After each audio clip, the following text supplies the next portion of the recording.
Hey guys, so I thought I would show you this massive book again. I have shown a couple of pages of this big chunker. I don't know, when I started making it, I think. This is velvet on the outside, really secondhand from an old coat. This is actually a newer fabric that I just stuck on the inside. All about this is just, handmade with sewn together with papers and fabrics and whatever the hell else, I could possibly put in there. Let me draw my curtain so we get quite a bit more light in here. So I used this book to put in everything that I connect to my Tummo practice. Also a lot of art, as you can see. This is actually inks and paints with also pieces of thread and fabric glued in, just like in those 70s postcards. There's photographs from nature, as you can see, right? Mushrooms and plants and things. I have, put a lot of stuff in here. So let me see whether I can, yes. My Tibetan vulture, power animal that has occasionally come to my aid in this whole process, accompanied by a whole lot of, squiggles and scribbles, things like that. And basically also this whole set of these kinds of larger drawings and paintings that I made in the same period of time as in 2020 I started my Tummo practice. But this is what it's really for also. I mean, apart from the art, I have done descriptions of what things felt like, how I motivated myself, what I started doing. I'm looking whether I can pick up a date here somewhere when I actually started this thing. Kabbalah Tree of Life with tarot cards in for the good it may do. It has a kind of a connection to the whole thing. For me, not so much culturally, of course, at all, but in terms of distinctions between left and right, different kinds of approaches, different emotions associated with left and right, and so on. So this is a first sketch of the body with its Dantian levels, 1, 2, and 3, as they're used in the Tummo practice I use. This is what a Dantian, so one of these, actually looks like from a top-down view, with a middle channel in the middle and a set of 8 fairly large channels around the middle channel. And there's lots of others, little ones, surrounding those as well, where this is your front side, this is the backbone. So there's a channel in between the middle channel and the backbone right there. So yeah, so this is the first couple of sketches for that. And then there's a couple of things that I consider important, like this Shakti bypass effect. I've made videos about that several times, or spoken of it several times at least, which is what basically keeps us alive, fueled by our Shakti energy from the earth, as long as we don't, make things really impossible. The Shakti will always bypass to those areas of our bodies and persons, the sides of us that are easiest to work with, and bypass areas that are not easy to work with. So you can get all sorts of... this is actually the first drawing that I made as I was discovering what the Shakti could do in the first Dantian, what it felt like, that you really I sort of existed in a separate, you can interpret this any way you like. I interpret it in my own way. The ink is actually darker than it looks right here. So yeah, lots of, family history, connections, and things like that. old monuments, symbolism, how to feel or perceive Shakti energy, notes and things. This is like a grimoire. This is my personal best grimoire, and it isn't full by a long stretch.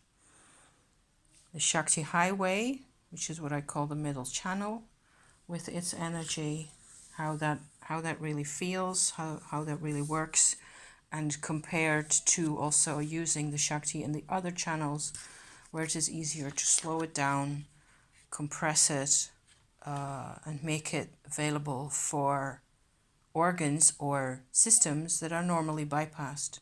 That's my whole secret right there, is that I use my dantians and my chakras and my different channels to slow down the Shakti that comes in through my root chakra sufficiently that I can basically send it wherever I like, also emotionally into emotional areas, into psychological areas or inner child areas. That's really important. So there's a strong connection. I do not think that you can do modern day Tummo for a Westerner like this without doing a hell of a lot of inner child work as well, because it's all got, it's all part of the process. You will encounter this part of yourself, so to speak, or you may portray it very differently, but yeah.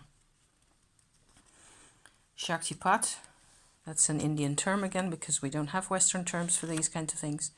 It is where the Shakti in us that has been trained and made conscious becomes capable of coming into contact with other people's Shakti and what that can do. So lots of things that can be made to happen in that way.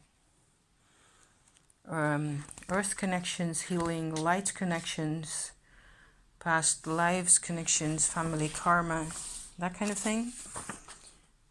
Emotions, lots of emotional doubt and travails and things like that.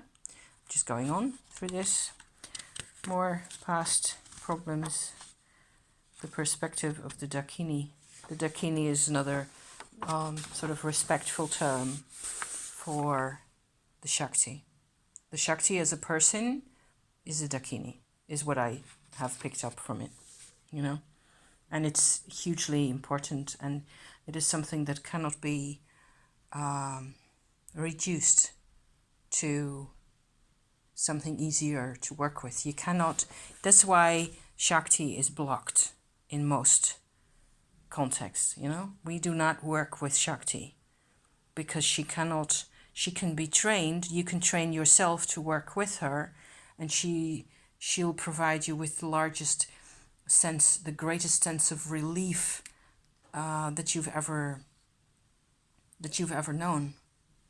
But this is me and my mum back in the day, in the 70s, and a couple of other, personal expressions. This is a Tibetan representation of going out through the skull with the Tummo into the soul star world, or also known as the Pure Lands, which I encountered the very same week, or even say within a day or so, of doing my own first Trikaya meditation like that. I encountered this image on the internet. I was looking for, what's her name? Troma Nagmo. And this is what came out. So that was quite extraordinary. More is in this than meets the eye. What have we got here? The rings. This is the ring shape that I associate with the chakras as one works with the Tummo. The chakras become apparent and also sort of straighten out, become balanced, become more powerful. And there are dark rings here, and there's a whole process going on with this whole under earth part of the energy field, which looks like this, where because of the distinction we learn in this part of the process, going from the Trikaya energy up there, back down into the earth, we learn, most importantly, the distinction between the tribal energies and the energies of the self. And then, of course, those two become apparent within our own chakras. So each of our chakras, in our bellies, in our hearts, in our minds, contains what looks to me personally, this is all my personal interpretation, as you can tell, right? Rings that are dark, rings that are not as open to consciousness. So a lot of the times, I think those dark rings are what the tribal energy has sort of saddled us with, if you like. Karmic lessons, they have actual manifestations in there. If you can work on these, if you can work on your subpersonal chakras with your Tummo, a lot more happens. You get all these interesting connections going down. Past lives become slightly more accessible. I wouldn't say it is very clear at all to me, because of course it's a different language down there, so to speak, and I need to learn how to read what it says in the earth, which I think's really cool. And that's what I have been enjoying this book and making it and coming back to it. I've got these really funny looking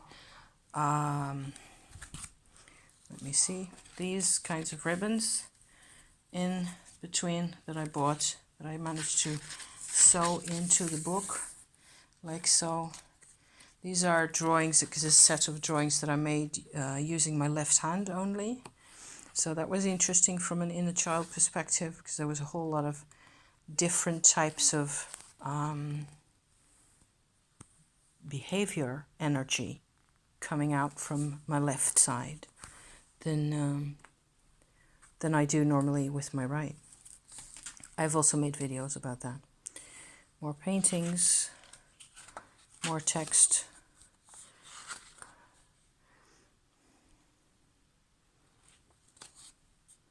It is constantly about changing or using the Tummo in a way that consolidates, in a way that expresses what your body and your person, your personality, and your psyche are really about. You're in constant flux, really. So this is an impression of the part of an under-earth chakra, deep down chakra, that holds past lives information, where this kind of a thing over here is really warped energy that you can still sort of feel. That's what I read when I go there. That's the kind of patterns that I see. Lots of little lives that ended, or that sort of parts of lives that incarnated and died and incarnated again and so on in a sequence, and then petered out or stopped, but they're all connected to me as I feel it from the Tummo perspective. The Dakini perspective, or the Tummo perspective, is so much larger than anything I personally know, that I have personally experienced in this body with these senses. It is all that plus 10 times more. So there's other lives, there's other distinctions, there's other dimensions. It goes on forever. So Madonna, statuary, of course, Saint Anne actually, and more art. Pieces of paper. I can also always, come back with for empty pages and stick in more images or more pieces if I think that is necessary. Inks and paints. These red sheets just serve to basically also keep chapters together in a way. Okay, here we are in February 11th. So I did the whole part you've seen just now of this book. I made in probably December and January. So this is going on into February, middle channel reset. Oh yeah, that was a that was a difficult situation that I had with my incarnation chakra, discovering that and getting really sick in the process. But I've made videos about that as well. And, you know, other RT developments. Okay, this is what I talked about in my previous video about the healing process going into the tribal. This was an exploration for my husband, basically trying to use myself as a bypass channel here for the soul energy without engaging his body or his person or his psyche or his emotions, to get to see more of his tribe versus self chakra areas and energies. That was in, I don't know when that was, in early May, I think, because May comes after this. Just in the picture. They're all relevant, they all apply somehow. And then I skipped another couple of weeks or so. I go into my experience with the black truffles in Italy, which was a whole big deal. And I ended here with, this is my sort of the ribbon that I use for where I am at in the book. This is an impression of the tribal perforation healing that we did a couple of, like 10 days ago. So there's the soul star. This is me doing the Tummo work, going like this through his person into where the tribal field is and down to the incarnation level. And of course, his own Shakti energy coming up much more freely because there is less of a limitation from the tribal field at that level. Can you make that out? You will have to have watched the other video for this to make any sense. But then I think that applies to a whole lot of... so there's lots more poetry from my husband, things that have to do with his vanished twin experience. They're my drawings, but his poetry, like so. And more personal, you know, situations and mushrooms, because the Amanita muscaria mushroom really symbolizes the search for personal sovereignty in my experience. I always love those when they come out, all the muscarias, the Amanita mushrooms throughout October is when they appear here. More drawings and paintings. As you can see, not all of it is really easy to describe or talk about, but this book becomes more and more priceless to me. I notice as I go ahead writing, you know, my pages for what I need to write down with our actual Tummo experiences. I have enough leaves in here, enough sheets to do another couple of years worth of experiences, and you know, it's a huge book. I have never counted the pages. So there's a velvet bird painted over, and so on and so forth. So yeah, so I hope you enjoy this tour of my nature goddess Dakini book. Skulls, of course, you gotta have skulls. Winter photograph, you know. I haven't shown you everything. Emotion, solitude, you know. You know how it goes. You know what it's like. Huh? Thank you for watching, you guys. See you next time. Okay, bye for now.